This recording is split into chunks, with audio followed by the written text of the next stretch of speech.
Welcome to the Metamorphosis Project podcast. I'm your host, Tenya Eichenberg, and this is a space where transformation begins. Here, we dive deep into energy healing, self-care, and the power of mindset to help you break free from old patterns and design a life that feels aligned, vibrant, and authentically you. Each week, we explore the tools, techniques, and real-life experience that guide us toward lasting healing and growth. Because true metamorphosis isn't just about change. It's about becoming who you were always meant to be. Now, let's get into this week's conversation.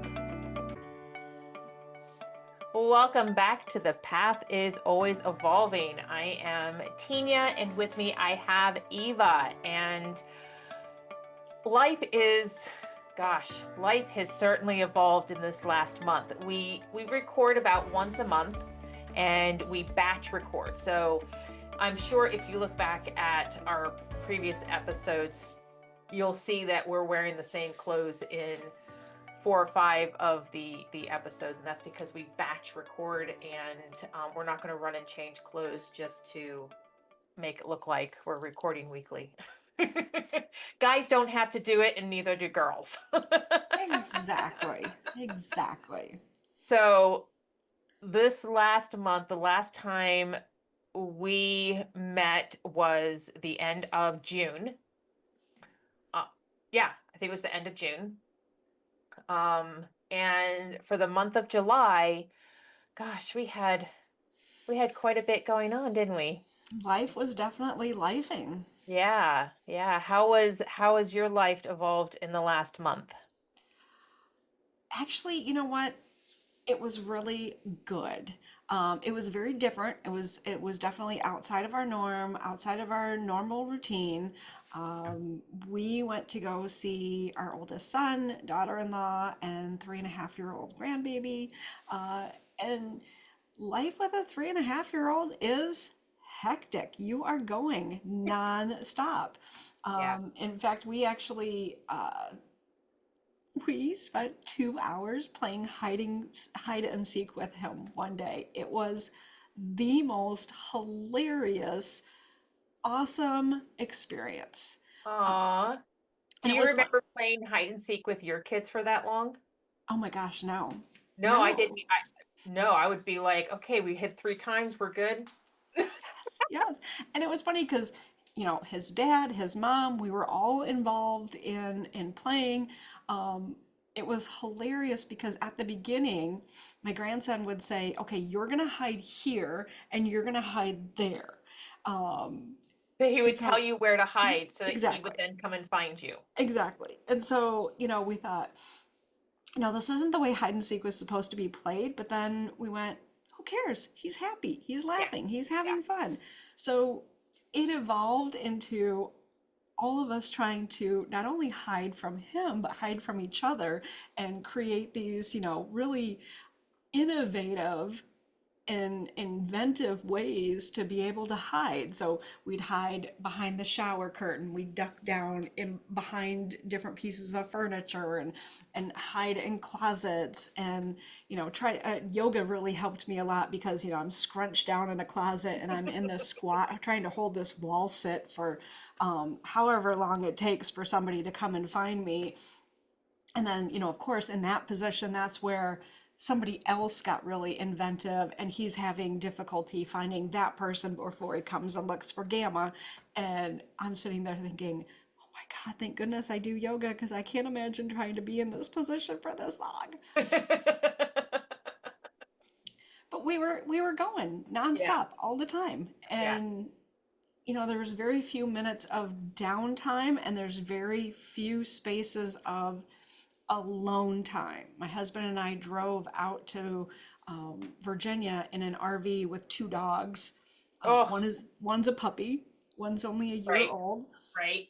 and so there was a lot of different things that we were navigating there, and we managed to go there, have fun, come home, and still be smiling and love each other, and both alive.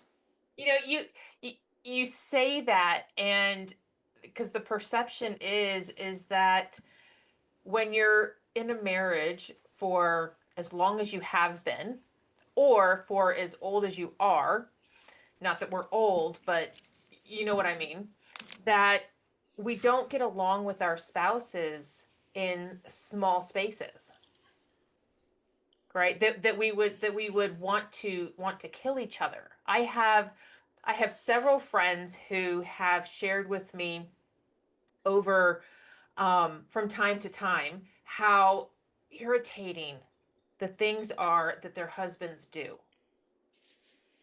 And I'm like, I can't relate. My husband and I have a wonderful relationship. He really doesn't get on my nerve. I mean, there are times that sometimes he might chew that I'm just like, ugh, but it's not him. It's not him. It's how I'm feeling.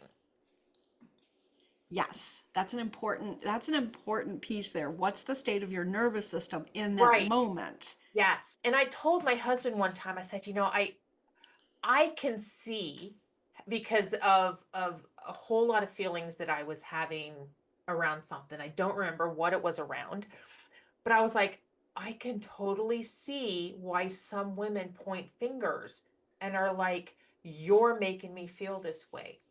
You're triggering me. You're this, you're that. And I'm like, if it wasn't for my awareness of energy, with that understanding that what my body, my nervous system, my energy is reacting to, if I didn't understand that, I could totally see me totally blaming you for shit you didn't do, Yeah, exactly. I right? mean, just developing that inner awareness Yeah, of what am I feeling? Am I stimulated? Am I triggered? right. And not necessarily, we don't have to know what we're triggered by necessarily. It's just recognizing it in our body and then navigating that by using resources. What's going to bring balance back into my nervous system? How do Mhm. I calm that chaotic Yeah. energy? And I have used that that I'm feeling triggered quite a bit in probably the last couple of months. And I make sure to tell him, I look him straight in the eyes and I'm like, this has absolutely nothing to do with you. It has everything to do with something in my energy from my past that this conversation is bringing up. And I don't like how it makes me feel, but I'm not blaming you, because I don't want him to think that every time he comes to talk to me about something and I start to cry or get upset because I'm a crier, that he can't come and talk to me, because I don't want him to feel bad for me crying, because on the flip side, he might feel like it's his fault that I'm crying. Can we talk about that for just a quick second? Absolutely. Yes, because there's so many people who blame their spouses for making them cry. Well, and just the act of crying. How many times do people apologize for crying? Mhm. How many times do people stop themselves from crying because they're worried about what other people are going to think or what Yes. people are going to say? And that moment of shutting down, your body is trying to do a release. It's trying to let go of shit, quite Yes. Yep. literally and figuratively. It's trying to let go. And when we tamp it down, that is something that isn't just harming you in the moment. It's actually creating a pattern of I hear something from my body, but I'm going to ignore it and I'm going to Mhm. override it. Yeah. I was just watching a show this morning because I was up at 3:30 again. I was watching, it is a, have you heard of the like death cleaning by, it's a Swedish um practice of death cleaning. And it is No. getting rid of your stuff before you die so that your family doesn't have to. It's like getting rid of stuff that you don't really need to hold on to. Oh, yes. Actually, my mother-in-law and my father-in-law did that when they got into their late 60s, early 70s. They Yeah. started cleaning out their house. And my mother-in-law would say specifically, we're doing this so that when we die, you have less stuff to go through. Right. Right. So I'm trying to find what the name of the show was because it was narrated by Amy Poehler. Oh, The Gentle Art of Swedish Death Cleaning. Oh, And in one of the episodes, it's three Swedes that they bring over from Sweden. It's an organizer, a designer, and a therapist. And so they brought them over to the United States, and they went to different homes and was helping. And in one of them, young gentleman lost his parents fairly young. I mean, I think he's like in his early 30s, maybe late 20s. So he lost his parents fairly young. But he starts crying in the scene and he's like, I'm trying not to cry. And the therapist is like, I hear that a lot from people in the United States, but I don't yes. hear it a lot from my clients in Sweden. Yes. So I'm Because wondering if you're watching this and you're in a different country, how is crying viewed by either yourself or others in your country? Because here in the United States, especially those Gen X, maybe even millennials, are like, suck it up, buttercup. And I will say that having been raised by two uh, Hungarian immigrants, Mm-hmm. it was not part of their familial line. So crying was not something They did in um, Hungary. that they did publicly, Right. and it was viewed as a weakness. But even in your own home, right? Even in our own homes growing up, that was considered public, right? Exactly, Right? It exactly. wasn't it your home was not a safe place to cry and have feelings. No, not at all. I mean, I Not can at all. remember my mom crying all the time, but I don't remember me feeling safe enough to be able to cry. And when I Absolutely. did, and I would voice why I was crying, I was told, like one time I said I was sad and crying because I missed my sister. And my sister moved out when I was 12 years old. Just she moved out. Like I don't remember there being much of a conversation of, I'm sure there was. I'm sure she said goodbye, I love you. I remember going and hanging out with her at her trailer in town where she was living. But like when she moved from her trailer to Michigan while we were in Disneyland, like we didn't know she was moving out of state. Mm. And I think it was after that that there was a problem between, like I was starting to rebel. Um, and I had told my mom that I missed my sister, and she was like, that's not why you're crying. Ooh. So it was stuff like I was gaslit that I wasn't upset for the reason I said I was upset. Right. And that, So there's that goes along with, oh, you're not hurt, right? It's like, oh, get up and walk it off. And I remember doing that to my kids, like, because it wasn't that I didn't want to deal with it. It was, I didn't want them to be scared of falling. I didn't mm, want them to be scared of whatever it was that they were scared of. And maybe that's where our parents were coming from it on some degree. and honestly, I think it was a level of emotional intelligence. So going back to parents and going back to what's been going on for the last month, Hmm. let's talk a little bit about where you are and your energy level and what's been going Yeah. on with you because it's relevant to everything that we're talking about. It is, yeah, because yeah, my mom passed away on July 12th. Um, I'm so sorry. thank you. Um, we've talked in previous episodes, the relationship that I have with my mom in particular, was very strained, more so over the last 10 or 15 years. And my dad, I love him, but he's a very quiet person, very, he was an enabler. I can remember asking him at my grandmother's funeral in 2017, which I look back now and go, what was I thinking? Asking him that when he was there to mourn the death of his mom. But this is where my head was in the conversation that we were having at the time. And I was like, why do you stay with her if she treats you so poorly? And his words were, she's all I've got left.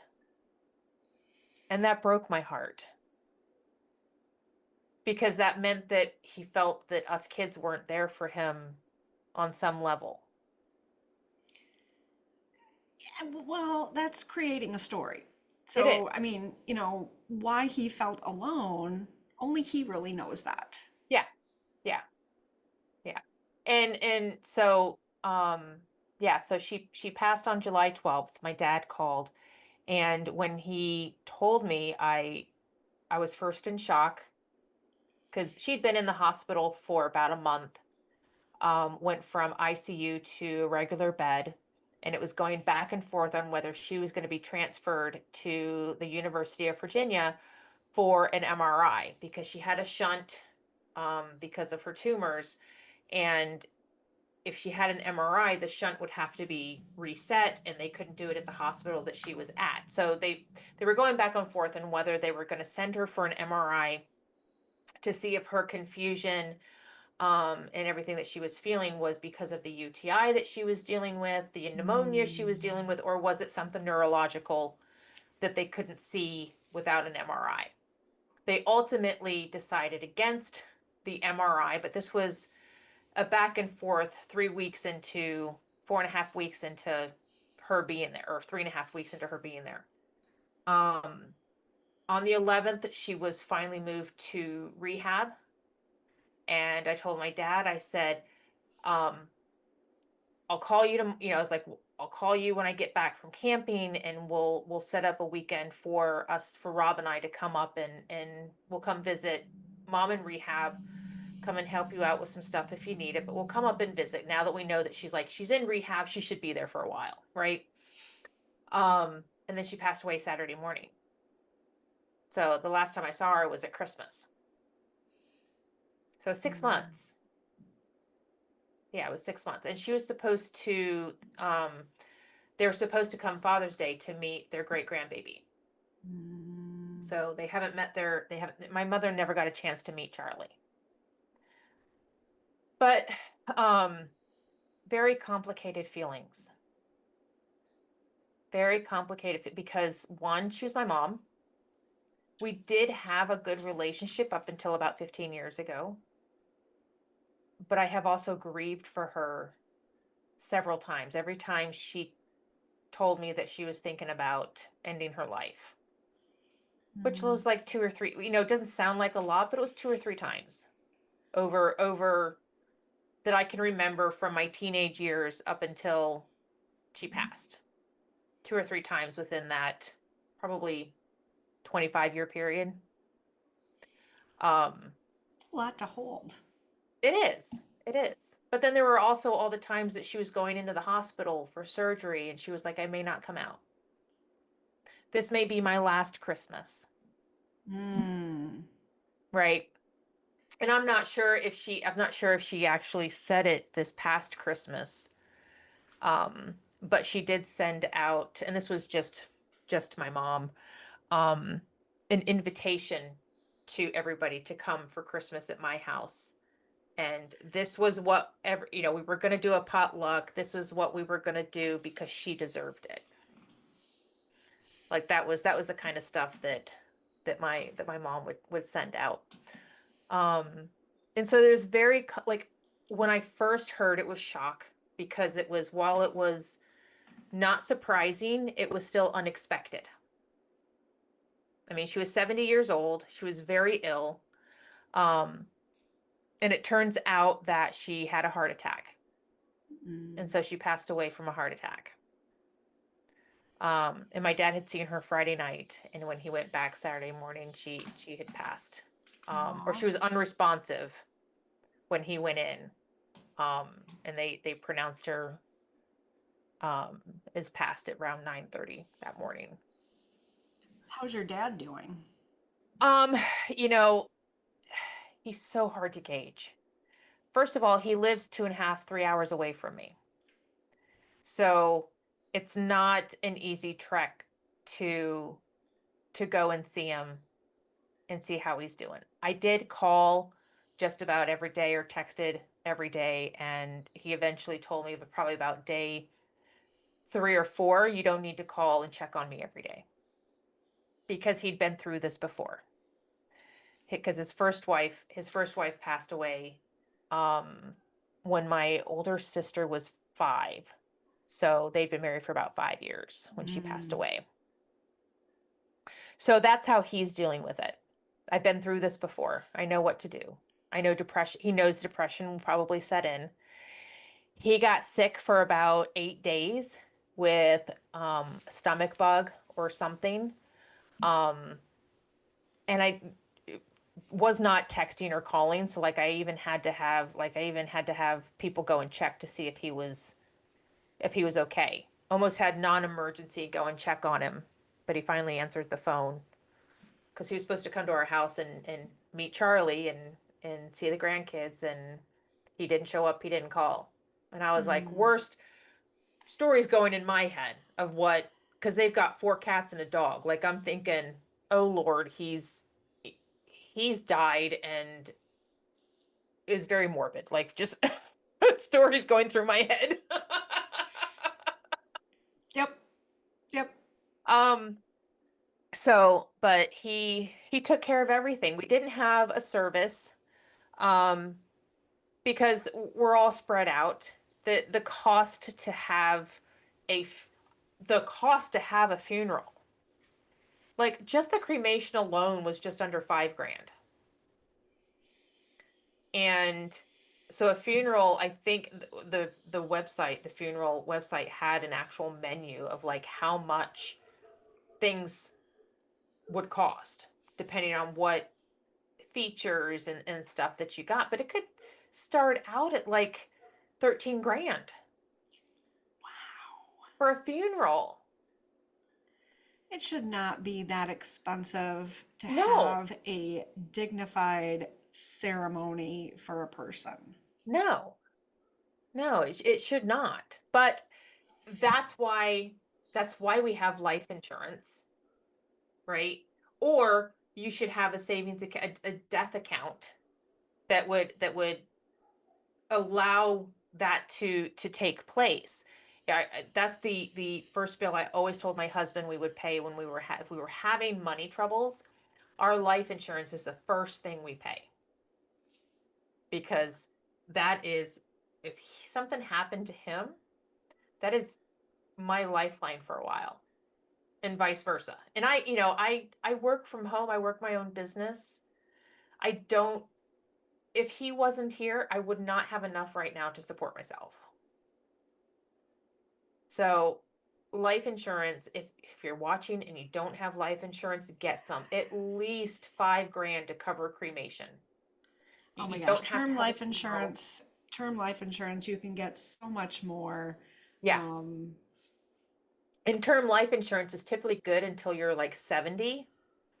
And then that's when it starts to go up, or you need to get a different plan, or you need to renew it or something. But and if you can afford it, you can do whole life. And there's so many different ones out there that you can also get. um but I always see all these posts of, hey, here's a GoFundMe for so and so, because for you know funeral expenses. And it's like well, you can get $5,000 in life insurance to cover cremation for $10 a month, if not that. Or start a savings account, an Yeah. investment account, and throw ten Yeah. dollars a month into it. Yeah. Yeah. We Um, have we have life insurance on all of our kids. God forbid, should anything happen, final, it's just enough to cover their final expenses. It's not anything, it's not like $1 million on each kid. Um, but it's just to cover those final expenses. But he took care of all that. So he had to go and identify her body. And I was so I was so heartbroken for him. But a part of me was also so disappointed and hurt that he didn't need our help, or he didn't ask for our help. Because I wanted to be there for my dad, right? I wanted to help alleviate the sadness and the worry and all of that that comes with losing a spouse. did you guys do any, like, did anybody go and spend a few days with him after she passed? So my brother and I, we left camping. So when we were camping, he was still 2.5 hours from us, even though we were camping in Virginia. But Rob and I and my brother drove down from his house. He got there probably about 4 o'clock that afternoon. And then Rob and I left the campground and went over there. And my dad lives in a campground. So even if we wanted to stay the night, we couldn't stay with him. We would have had to take our camper with us. And knowing my dad, I wasn't sure he would want us there overnight or the next day. So we did go. We went and sat with him and visited, and because of who my dad is, his attitude projected, I don't want you here. I don't need you here. And he just kept saying, I've been through this before. I know what I need to do. And I'm like, yeah, but I haven't. Like, I don't know what to do in this situation. And that, again, like, going back to a person's energy, a person's energetic, like, emotional intelligence, the ability to, and this, again, go to the nervous system. This speaks to Mhm. the state of the nervous system when right now, clearly, there's a lot of um, low octave vibrational energy, and I don't mean that in a negative or a Right. judgmental way. Right. It's No, more no, of no. a, Yeah. like, the amount of energy that he has right now is just enough to take care of himself, and there's not enough left over for anybody else, because he Yeah. also has been navigating this whole illness with your mom. Yeah. And he spent a lot of time alone the last probably 10 years, because my mom was a night owl. So she would stay up until 3, 4 o'clock in the morning and then sleep until 1, 2 o'clock in the afternoon. And then my dad would go to bed at 8 or 9 o'clock at night and sleep until 6 or 7 in the morning.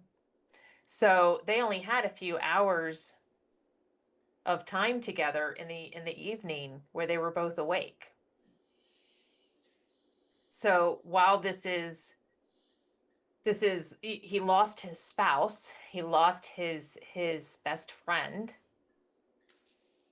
He's also lived a lot of the past 10 years already alone. They were just, it was like they had separate rooms. They lived in a single wide trailer, and she was at one end, he was the other. Living space was in the middle. Um, so they were essentially more like roommates for probably longer than that. Like they took separate rooms before they moved into the campground. in their old house. They had separate rooms. Um,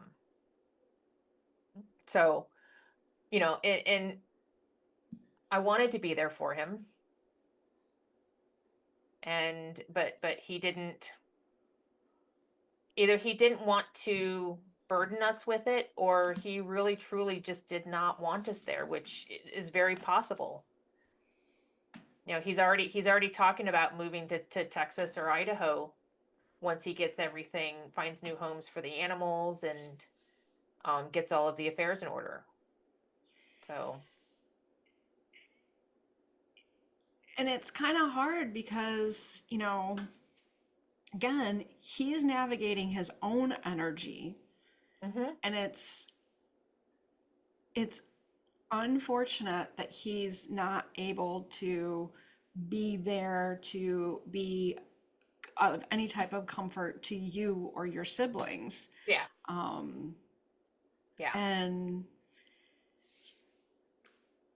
going back, everybody grieves in their own way, and the only thing that you can do, right, is navigate your grief the way that feels right for you, and show up for him, and he decides whether or not he accepts that. yeah, yeah. And I came to that. It took me a few days to come to that. Um, Being okay with that. Um, I didn't really get time by myself until the Wednesday or Thursday after she passed. So it was a few days to really sit, because we went from, seeing my dad, and we went back to the campground. And it was like I could have, come home and grieved and continued doing things here at home, or I could have stayed camping and, you know, made memories with my friends and my husband while we were there. We had already paid for the space. We weren't getting that money back, and really had nothing to do with the money, but it was more like I wasn't quite ready to just sit and deal with it all. So, um, honestly, I don't even know how many years ago this was. It was back when I was still working in the ICU. Um, my father had vascular dementia. He'd had cardiac issues from birth, and he developed vascular dementia. And it was interesting because at the funeral is when like in the time span between his death and his funeral, that's, we're going through things. All of a sudden, the pieces started to fall together where we'd see the way that he behaved this way, the way that he behaved that way, where we'd see where vascular dementia was creeping in much earlier than we Right. than we thought. And towards the end, he was just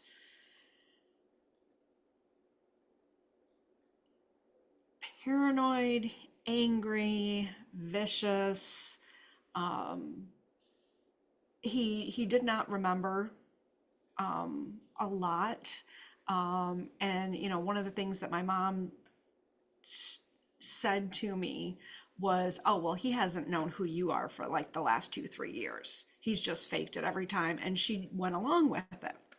Um, and so when when he went into the hospital, he was in a memory care facility. He was in a lockdown Alzheimer's unit. Um, Mm-hmm. he went into the hospital for something, and I called my mom and said, "Hey, what's going on with this? Is this something like is this something um, significant, or is this just like he needs to go in, have a bit of care, and then he goes back to the facility?" And she really hemmed and hawed on that stuff, and she was just like, "Well," but wouldn't come right out and say anything. And finally I'm like, "Do I need to come up there?" And she was like, "Well, you can do whatever you want to do." And I'm like, "Well, would you feel better if I came up there?" And she's like, "Yes, Right. actually I would feel better if you were here." So I'm like, "Fine." Right. So I worked that night, came home, bought a ticket, flew to Michigan, got picked up at the airport by I don't know, somebody, dropped off at the hospital and said, "Okay, we've been here with him all day, all night. Now it's your turn. You sit at the hospital with them. So me and my luggage were dropped off at the hospital. And so I stay up with them all night long. And being an ICU nurse, I'm recognizing everything that's happening. I know Right. exactly what's happening. Right. So I didn't sleep all night long. I caught like little bits of, winks here and there. And then in the morning, the doctor comes in and says, okay, well, as per our conversation yesterday, if you want to move him to hospice, we're gonna have to do it right now because he's got like 12 hours. And your mom never said anything. Nothing. So we move him to hospice, and sure enough, they moved him to hospice, and he left. He left the planet around 9 o'clock that night. Mm, And so by the time I got there, he wasn't really verbal. He wasn't, there was right. no conversation with him. And then that whole space, my sister was going through her grieving process. My mom was going through her grieving process, and there wasn't a space for me to have that grieving process. Yeah. And in conversations, they would always say, this is my dad, this is my husband. And you know and I recognized it for what it was, and I just, all the decisions were made. I was just like, okay, do what makes you happy, do what's going to help you with the grieving process. I'm here, I will deal with this on my own. Right. Right. And all of Was that. he your biological dad? He was. Okay, because you didn't say like she said my dad, she said my husband, but you didn't really it doesn't sound like you responded back to them saying, well, this was my dad too. Oh, there was no point. You're just like, I'll just figure this out on my own. There was no point, Yeah. because there was a tumultuous relationship. I'm the black sheep in the family. I'm the Yeah. one that's no longer putting up with trauma patterns. And Right. I said these things for a long time, but at this point I had already started navigating things, in big part due to marrying my husband, Right. because he was a big anchor and grounding Order. presence for Yeah. me. So I had already started shifting away, and but not having that space, they and that's what I say, like they had no ability to create that space for me. I had to make that for myself. And in going through the pictures and in going through the events, that's where I started to see my dad in a different light, because at this point there was no father-daughter relationship. There Right. was no, I didn't call him for advice. I didn't call him for support. I didn't call him for anything, because he had shown so many times that he wasn't there for Right. that in my life. Yeah. So it's a different grieving process It when is. you've already grieved not having that traditional person in your It is. life. It When you is. recognize they can't be that person for you, and you've had to parent yourself on your own Yeah. Yeah. and I find those resources within your own life. yeah, and when you don't right, and when you don't know what resources you need, it makes it that much more difficult. Yes. God, if we had just had parents that um wanted to do better than what they probably came from. Right. And then maybe they did. Maybe they Maybe they did do did. better. Yeah. Maybe And they that's did. what we don't know. Yeah.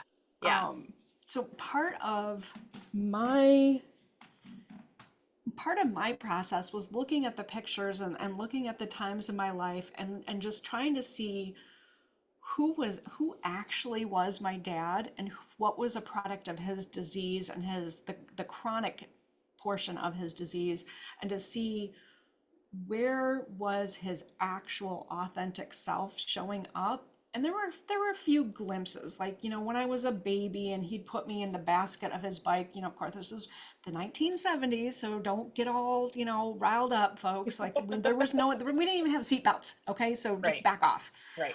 He'd put me in the basket of his bike and just ride around the neighborhood. And we lived in this little itty bitty town, so like the amount of car traffic that we had was minimal. Mhm.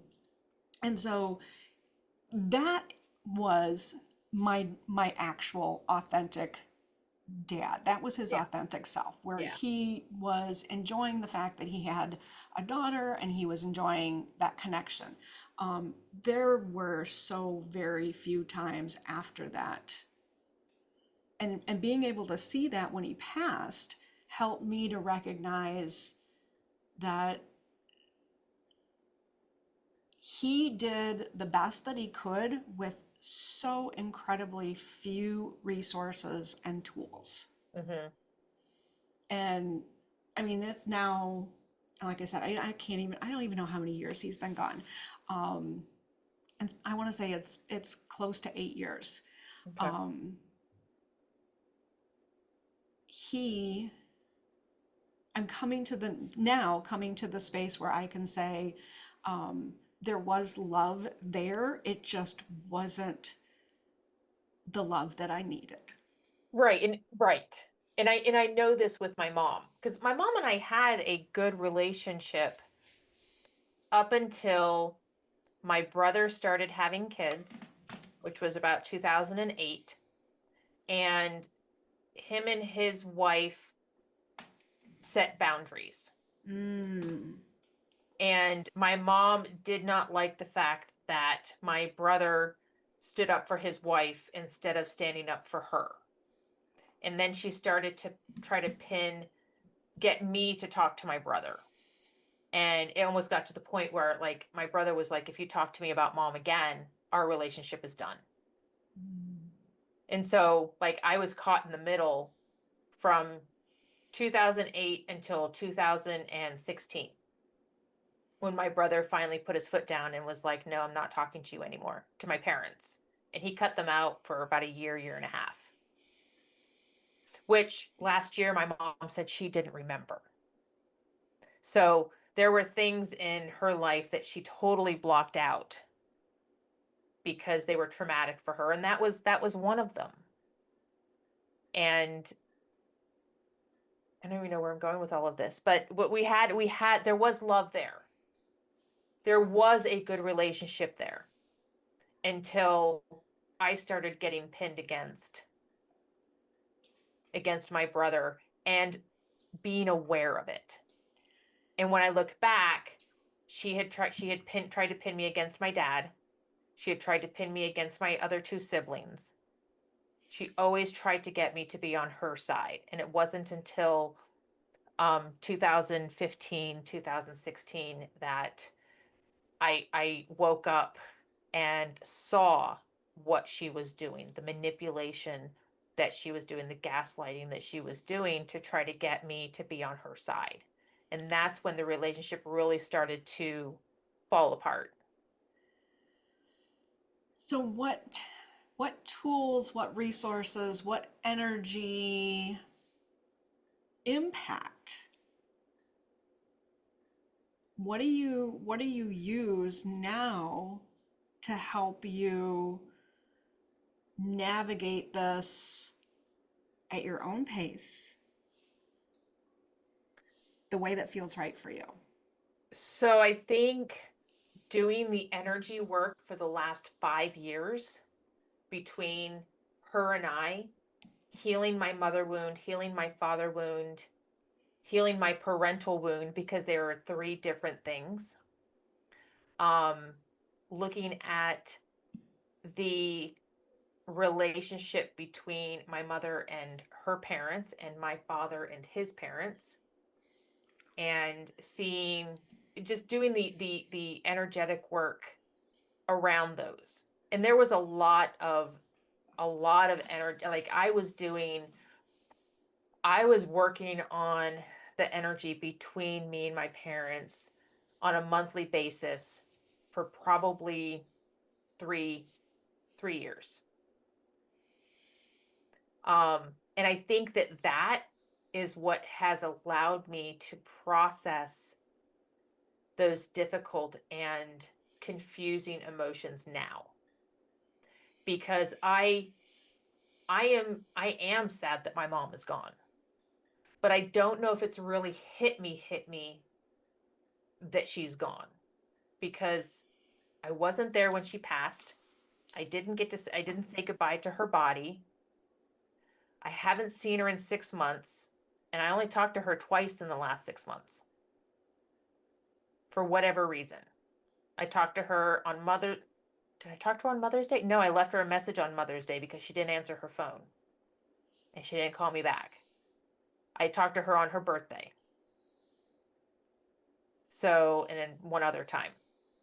So I don't know, like my dad's supposed to come and visit this weekend, and he's bringing her remains with him, so that I can take a little bit of the remains for me and Paige, so that we can do our own thing. What would you like to do with the remains? I don't know yet. Oh, so there's a whole process that you Oh can go yeah. through there to figure Yeah. out how do you navigate that? Right, because there's all these feelings of, this is how I should feel, Mm. right? Because there's a loss of a parent. You see all over social media now when your friends lose a parent and their birthday comes around and it's happy heavenly birthday, Mm. or I miss my mom so much, I miss my dad so much.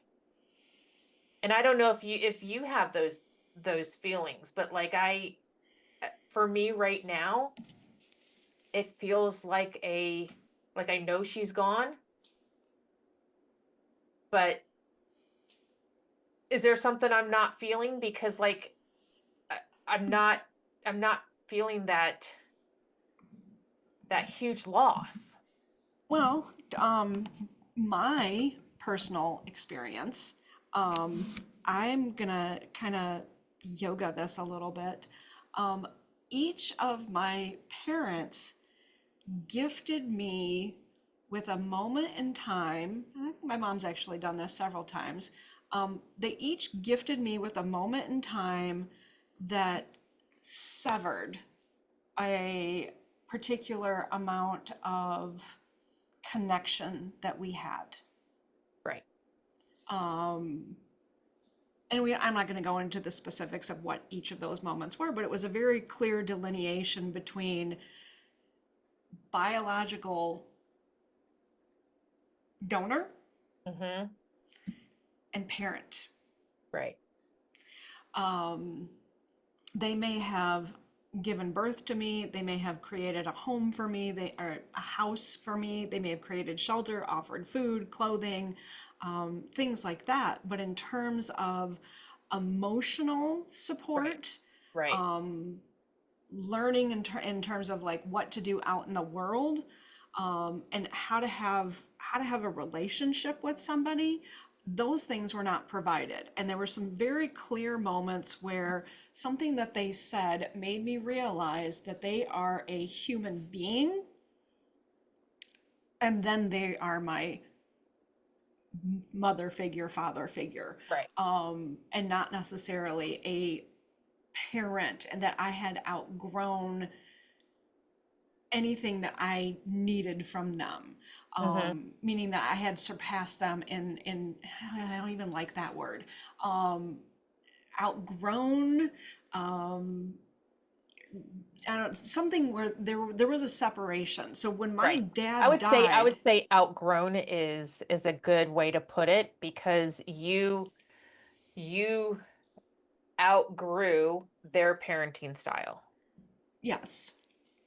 And so when, like I said, my dad died several years ago. I don't know how many years ago that was. I can look it up by going Right. in my Facebook memories and seeing like when that happened, Right. or look up his obituary. He died right before his birthday. And, so some days, some years, yeah, his birthday rolls around. I go, oh, yeah, sometimes this is around my dad's birthday. I can't even remember my own wedding anniversary, let alone my dad's birthday or his death day, right? Right. So, and also I'm an ICU. I've been an ICU nurse for many years. I've been in the hospital for many years. I think I have a very different perspective on death because I have been involved in so many people's transitions. And the Right. way that I referred to it was they were celestially discharged. Right.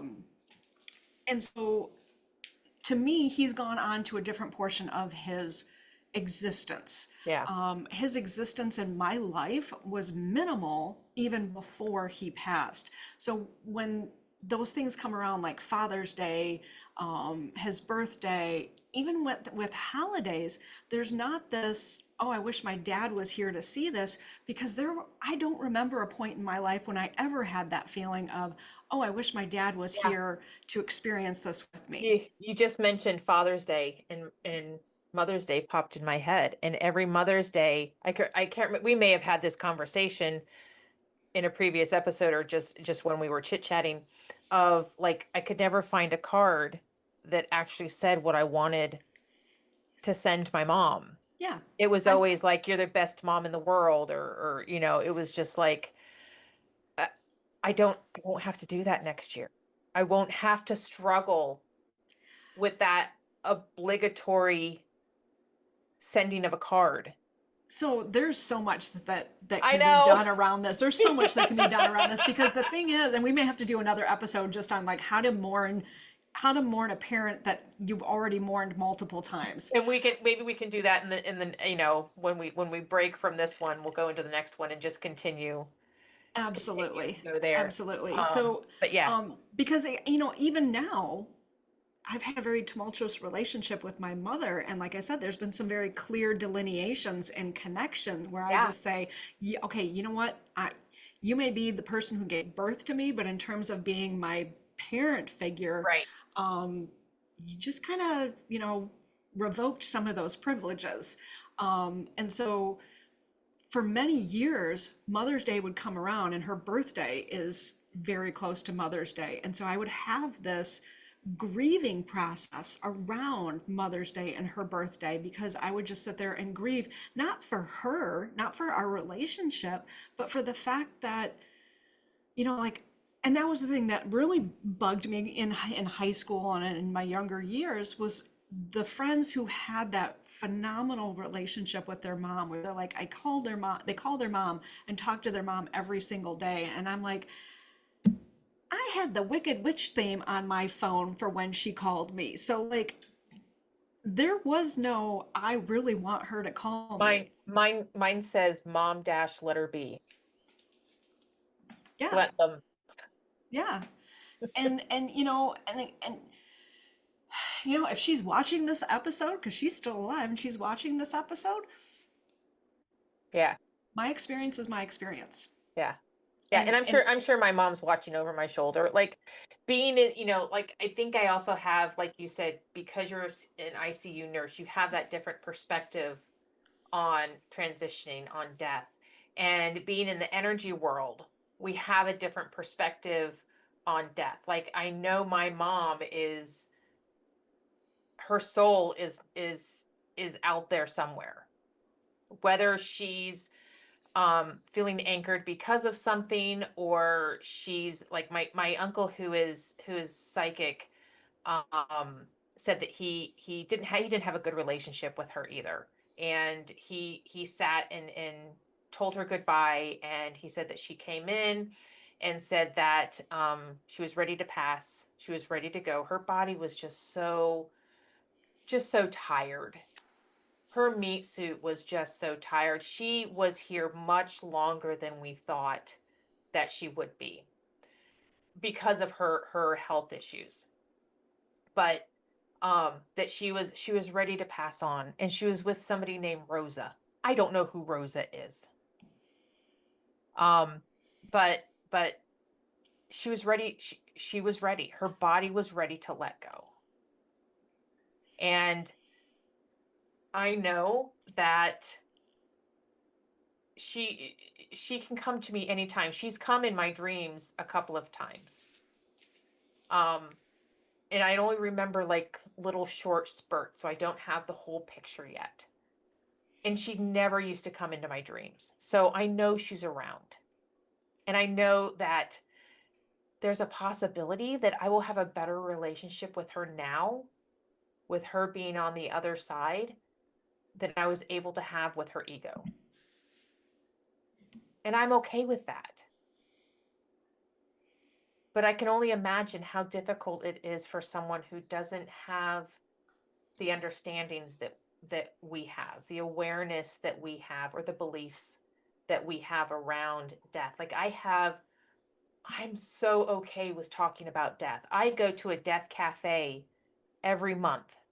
And if you haven't been to a death cafe, I suggest you look one up and see if there's one in your area, because it's not about grieving. It's just about talking about death. And we should be okay with talking about death, because it's one of the two things we all have in common.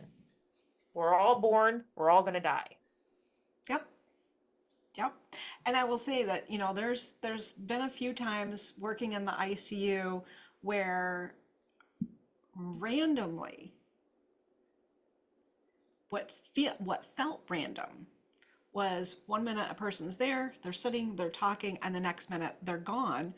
And then I talked to their spouse or a family member or somebody, and they said, it's so weird because like earlier today or yesterday, they kept saying, they're like, I won't be here tomorrow.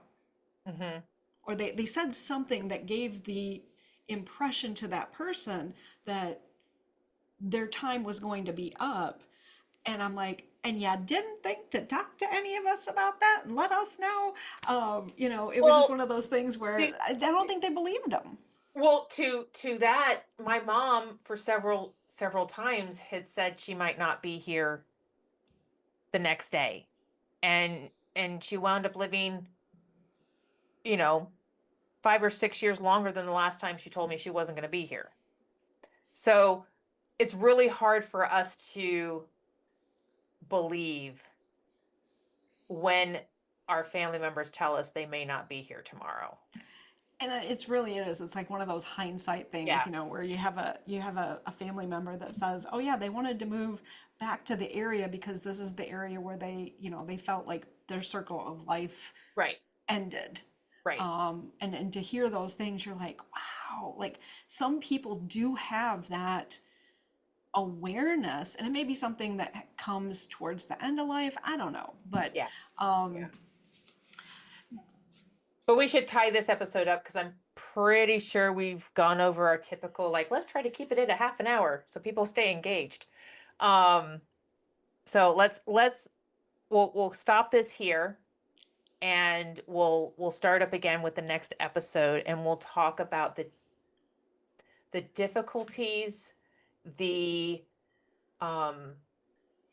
easy things about mourning the loss of a parent that you didn't have much of a relationship with, and how do we navigate having that relationship with the single parent, mourning if a we parent, have one.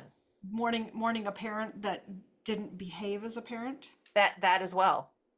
We'll just get into the whole mourning the parent, mourning all the parents, mourning the parent that we felt we should have had, mourning the parent that we wished we had. Because I'm sure everybody's done. I'm sure my kids have done that to some degree. Oh, I wish my mom was this, and that. My kids tell me, bless their hearts. They are the sweetest. I am incredibly lucky to have 3 children who tell me on a regular basis what a great mom I am. As I'm sure you do. I'm sure your kids tell you what a great mom you are. It's fun to have a relationship where the kids want to be around you. Yeah. That to me is probably one of the, and I don't use these words lightly, it's probably one of the greatest blessings in the world. And I just have to joke, because I live a little further south, and we're both from Michigan. So when you said bless their heart, I'm like, do you Right. mean the northern bless their heart or the southern bless their heart? Like, which one are you going with there? So in my energy healing work, there is a such thing as a blessing curse. And so it is saying bless your heart without really meaning bless your heart, but I really did mean like bless them. And Like I totally got like that, but I had to think there for a second. I had to unpack it and put it in the right category. All right, so come back next week and we're going to talk about mourning all the parents, mourning all the stuff of parents we didn't have, wanted to have, and those that we have lost. Make sure you come back. Take care. Thank you so much for joining us on the Metamorphosis Project podcast.